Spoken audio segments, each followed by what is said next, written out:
This week on Bad Things in History, everyone's favorite game show, What's the Worst Way to Die? We all know we are going to die. But, hopefully, dear viewer, your time is far in the future. But to be honest, we just don't know. And when death finally comes, it could arrive any number of ways. Some unfortunate people throughout history have been presented with an impossible choice. They are told that death is imminent and will be arriving very soon. They know when it will happen. The only question is how it will happen.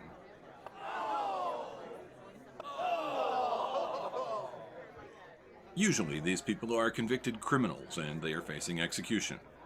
The point, though, is that it could happen to you. Nobody is born a criminal after all, but everyone has the potential. And one day, if just the wrong series of events were to happen, you too might have to make the most difficult choice one could face. We want to help you make an informed decision, should the need arise. That is why we are going to look at 4 different ways to perish that have been used as methods of execution and explore the horrible details of each. Our team of judges will consider the evidence and provide their decision on which method is the most unpleasant. Armed with this knowledge, you will then know what to avoid if forced to make the choice. Our investigation will take place over 3 rounds. In the first, we will compare being impaled versus being set on fire. Round 2 will look at drowning and see if it's worse than being hanged. Finally, we will compare winners from the previous rounds. The worst way to die wins. Let's get started. When it comes to being impaled, there is simply nothing fun about it. Having a sharp, foreign object shoved through important body parts is painful under the best of circumstances. But how painful? And how long will it last?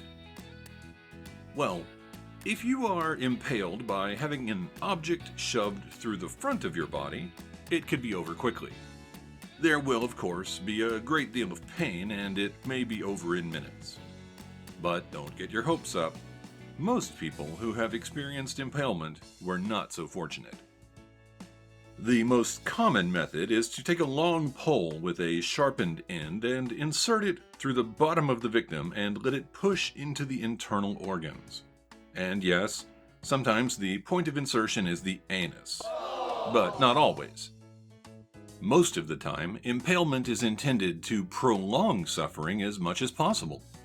Under the best of conditions, it may last from a few hours to 3 days. The worst-case scenario, which wasn't all that uncommon in the past, is to survive for nearly a week, while enduring some of the worst pain imaginable.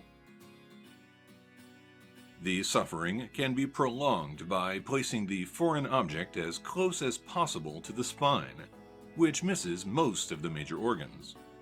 But even if major organs are pierced and the event only lasts hours, it is incredibly painful. Supposedly, having internal organs in the gut punctured is a fate worse than death.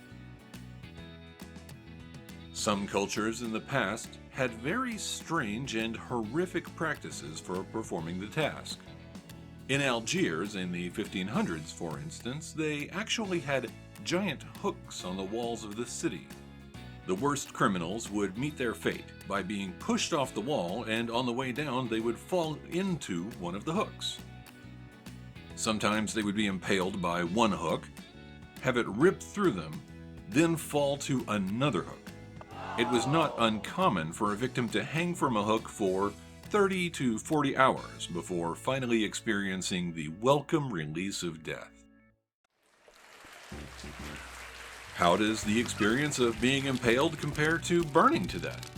It is difficult to answer this because nobody who burned to death has ever recovered. But we know from autopsies that most of those who die from fire actually do so from suffocation. This process would cause coughing and discomfort, followed by extreme panic, then unconsciousness and death. That doesn't seem very pleasant, but at least it's over quickly. Still, under the right conditions, it is possible to burn for quite some time before awareness dissipates completely. When a person is set on fire, the first thing that happens is nerves in the skin register pain and send those signals to the brain. In a short time, though, the nerves are destroyed. This doesn't stop the pain, though. For reasons that aren't entirely understood, nearby areas of skin that are not damaged will still generate intense pain signals. So, it's quite likely that someone who is burning to death feels repeated waves of intense pain until finally dying from shock or lack of oxygen. Those who survive the process face medical treatment so painful that many of those who have recovered wished they hadn't. But for the purposes of what we are discussing today, survival isn't a concern. Most likely then, being burned to death will cause extremely intense pain, followed by a feeling of suffocation, panic, then loss of consciousness. It will likely be over within minutes. Is it better to die quickly after a short period of intense pain, or slowly over days while lingering in excruciating agony? While we wait on the judges to give us their decision, it is time for a history quiz. If you have watched past episodes, you should know the answer. What was the name of the dog that fought with Napoleon's army for over a decade? Was it Gander, the Newfoundland? Perhaps it was Moustache, the French poodle? Or could it be Smokey, a Yorkshire Terrier? Take a few moments to think about it.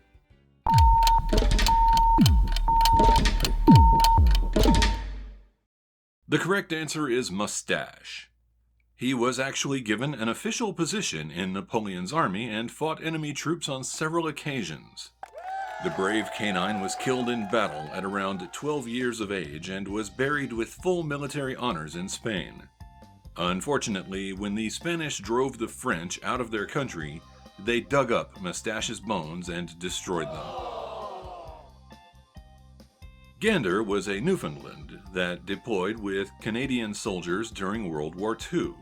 He saved his fellow humans from a hand grenade but sacrificed his life in doing so. Smokey was also in World War II.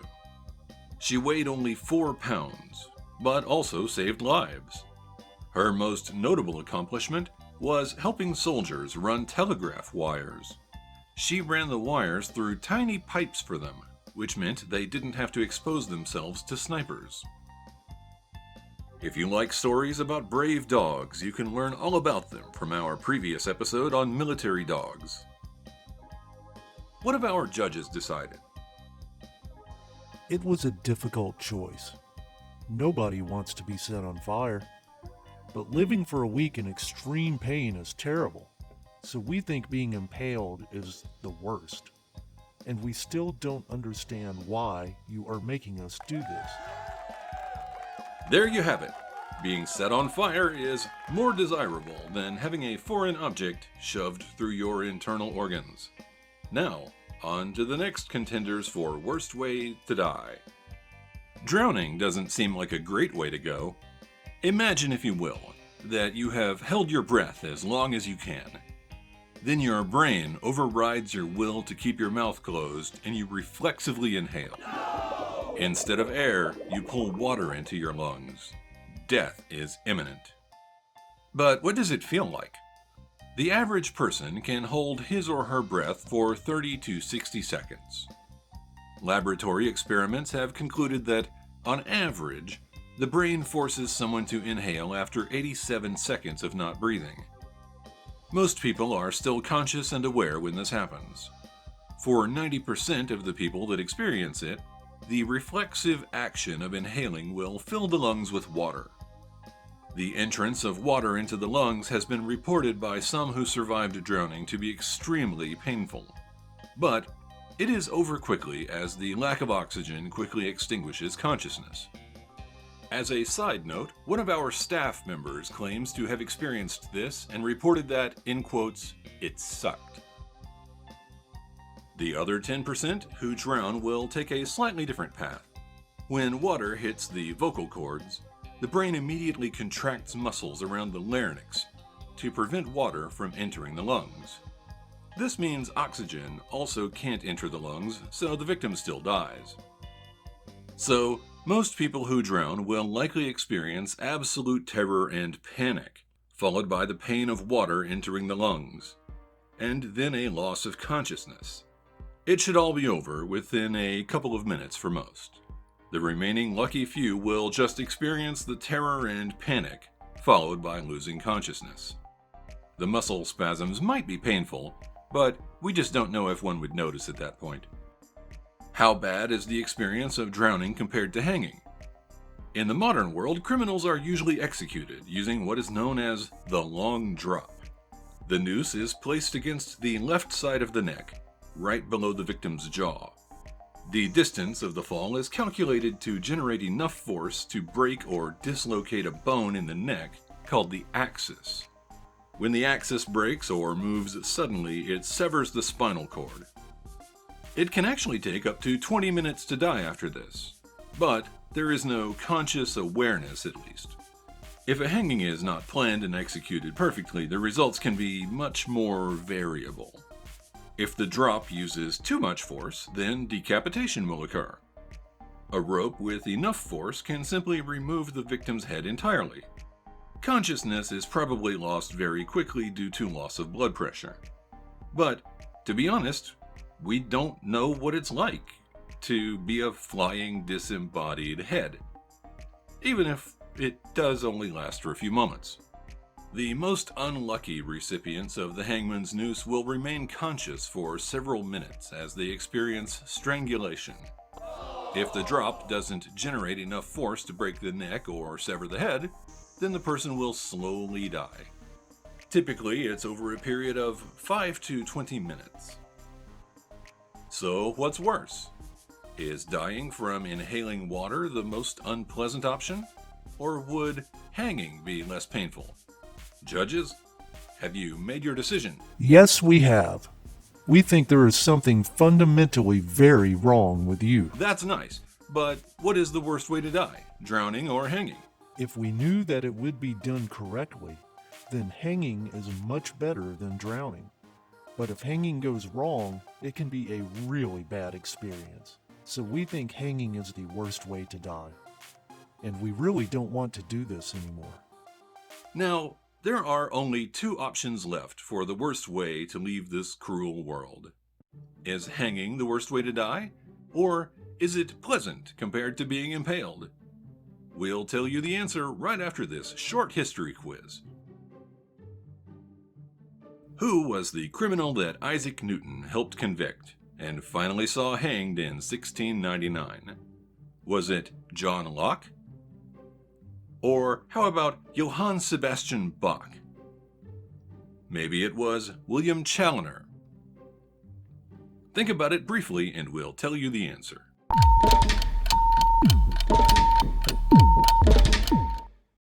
William Challoner is the correct answer. He was a grifter who made most of his money by counterfeiting. Isaac Newton became master of the coin and decided to take him down. Calculus apparently makes people mean. It seems that our panel of judges has left the building. They didn't appreciate the service we provided here, and quite frankly, I was unsuccessful in preventing their escape. But that's okay. I am prepared to make the final decision. Of all the options we have examined, being impaled has to be the worst way to go. There is only one way to do it that ends quickly, whereas the rest drag on for hours or days. When considering ways to die, the length and amount of suffering that has to be endured is the main factor. Cultures who practice impalement as punishment have mastered the art of making it take as long as possible. If you ever commit a horrible crime and are sentenced to death, and you are given a list of options for your execution, avoid this one at all costs. What do you think? Do you agree with my choice? If not, why? And if there are any other options you want us to check out, let us know in the comments below. We hope this is just silly fun for you and not something you actually have to deal with anytime, ever. But in the meantime, thank you for watching Bad Things in History.